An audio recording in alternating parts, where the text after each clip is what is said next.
Okay, so I'm going to show you how to get TechSmith Capture and how to use it. So you're going to go to the Software Center.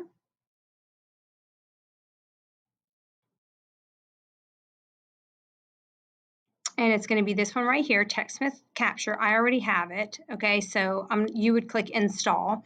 And once you install it, you'll probably have to log in one time and one time only. And you will have to do this per machine. Okay, so it's right down here. I have my TechSmith Capture, so I've already downloaded it. And I'm going to click on this document right here. Any document, picture on the web, anything you want, okay? So let's just say I want to grab these questions off here. I'm going to click on this little icon. It may take a second to load. Okay, so here it goes. And notice you can see other things that I've saved. So I'm going to click Capture, and I really like how I can just draw a nice clean box, okay? And then I like how it looks, so I'm going to go ahead and capture the image.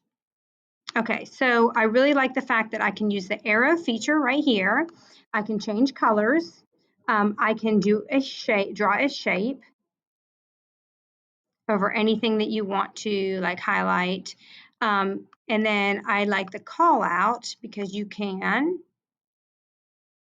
basically notice I'm just scrolling to draw a box. This is kind of tricky to figure out the first time. And then you can type in here, questions to ask. Okay, and you can change your font size if you would like to. Again, you can also change the colors, okay? So when you're done, you literally just click copy. You can paste it into an email. You can paste it into a Google Doc, slide, anything you want.